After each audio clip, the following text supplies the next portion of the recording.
les grands patrons, là, pour soi-disant réindustrialiser la France.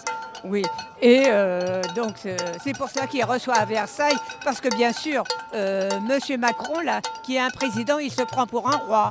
Donc Versailles représente quand même la monarchie. Et voilà, maintenant, les grands de ce monde, il les reçoit à Versailles. Voyons. Emmanuel Macron, quand il dit après 2008, il y a plus d'entreprises qui ont quitté notre territoire. Mais il faut comprendre ce qui s'est passé à ce moment-là. Encore une fois, il y a eu des dirigeants qui en ont profité. Qu'est-ce qui s'est passé en 2008 ? Il y a eu une crise majeure. Cette crise majeure a fait que l'économie a été en récession. Comme elle a été en récession, l'argent public a soutenu un certain nombre de secteurs, par exemple le secteur automobile, avec de l'argent public. Qu'ont fait une grosse partie des dirigeants avec cet argent ? Ils ont récupéré l'argent, ce qui leur a permis de combler l'effet de la baisse du carnet de commandes. Mais comme il fallait encore faire des économies, elles ont délocalisé en même temps. Il a toujours été très généreux avec notre pognon. Ça me fait plaisir. Il reçoit des patrons, il leur donne 66 milliards d'euros d'exonération de cotisation patronale, c'est-à-dire de manque à gagner pour la sécurité sociale. Et après, il nous dit, il manque 12 milliards pour tes retraites. Donc, il est très sympa, mais cet argent qui est distribué, c'est l'argent qui a été créé par la valeur qui a été créée par la force de travail des salariés, des travailleurs et des travailleuses que nous sommes ici, que nous représentons. Donc cet argent, il est à nous. Et c'est ça qu'on vient de dire aujourd'hui. Donc rendez-nous cet argent, give me my money back, comme on disait dans le temps. Moi, j'ai choisi ce métier-là par passion, parce que mon père était éboueur. Donc du coup, mon père a exercé ce métier-là pendant des années à la ville de Paris. Donc moi, je vis les séquelles que ça peut faire. C'est-à-dire mon père, il a pris sa retraite en 2000. Et 5 ans après, en 2005, il est décédé. Et je dirais, franchement, c'est 5 ans de retraite pitoyable. Parce qu'avec les opérations qu'il faisait, et les bobos, il n'en a pas profité du tout. Donc du coup, moi, je sais de quoi je parle. Le droit au repos, le droit à ralentir, le droit de savoir pourquoi on travaille, en fait. À quoi ça sert, ce qu'on fait ? Quel est le sens de ce qu'on fait ? En fait, ce sont des questions qui sont très profondes et qui sont politiques. Et puis qui sont partagées par toutes les classes sociales, par toutes les catégories sociales, et qui sont, au fond, très politiques. Très, très politiques. Le droit à la paresse, ce qui avait mis en PLS. Une de vos sorties, justement, oui. En position latérale de sécurité, bien des gens. Mais en fait, le droit à la paresse, il est fondamental. Déjà pour se reposer, et puis ensuite simplement parce que notre vie vaut plus que quelques points de PIB, en fait. Le bien-être était un terme qui était présent dans le premier slogan de la CGT, à la création de la CGT en 1895, si je ne m'abuse. Liberté, solidarité, bien-être. C'est aussi un terme qu'on retrouve dans la pensée anarchiste, par exemple. Et c'est un terme qui a été totalement dépolitisé avec le capitalisme. Et c'est un terme que j'ai envie de repolitiser avec ce livre. En fait, ce qui est extrêmement compliqué avec cette notion, effectivement, on le voit très bien dans le monde militant, dans l'engagement, prendre soin de soi, ça n'est toujours pas une évidence. Il y a toujours une espèce de débat où on se dit, tout ce temps que j'accorde à mon bien-être, à mon repos, à me poser la question de comment je vais, comment je me sens, c'est un temps qu'on n'accorde pas à une lutte pleine, entière et directe.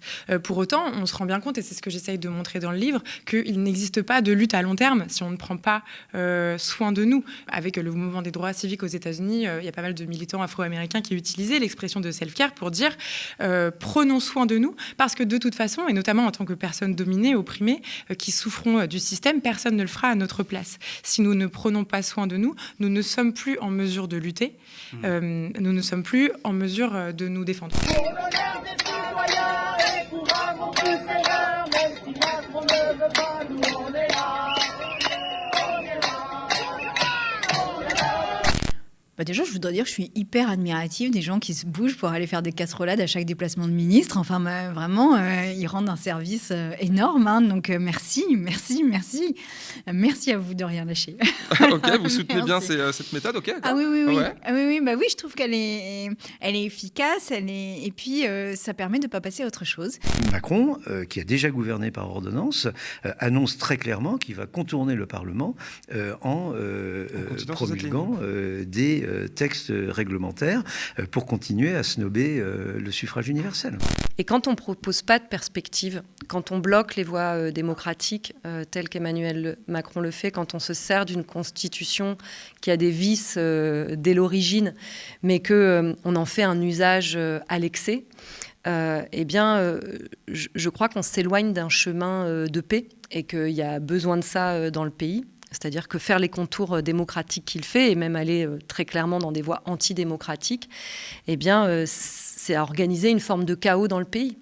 Et aujourd'hui, on arrive à tenir avec une très belle intersyndicale, avec le fait qu'il y a aussi à l'Assemblée nationale la NUPES qui tente de résister, de faire force, d'être là pour des propositions, qu'il y a des mobilisations qui, franchement, pour la plupart, sont des mobilisations très, très pacifistes. Bien, je crois que c'est une chance dans le pays et que plutôt que de mettre de l'huile sur le feu comme il le fait en permanence, eh bien, il devrait être évidemment à l'écoute et permettre au peuple de s'exprimer. Mais je le dis tout en étant tout à fait lucide sur le personnage, parce que je crois qu'en termes d'exercice du pouvoir, Macron, c'est le pire de la Ve République.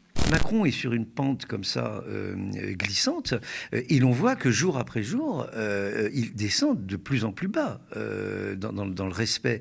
Et évidemment, ce qui a indigné en France, mais dans nombre de pays de l'ensemble de la planète, ce sont ces attaques, enfin, c'était pas les siennes, mais celles de son ministre de l'Intérieur, et ensuite celles de sa première ministre contre la Ligue des droits de l'homme. Oui, donc là, il y a vraiment un point qui a été franchi, et cela a été parfaitement perçu à l'étranger, parce que ce genre de propos, on les attend d'un Erdogan, on les attend d'un Poutine, et éventuellement d'un Netanyahou, pas du président de la République française. Et par cette déclaration qu'il a assumée, parce qu'il n'a désavoué ni sa première ministre, ni son ministre de l'Intérieur, M. Macron est sorti de ce qu'il appelle l'arc républicain. Dans l'affaire Marlène Schiappa et l'affaire du fonds Marianne, là c'est Charline Vanhoenacker qui rigole, sur l'échelle du mépris, ça occupe la première place, juste devant la phrase « les violences policières, ça n'existe pas ». Donc, elle fait marrer tout le monde avec une allusion à ce qu'avait dit Macron, quand même.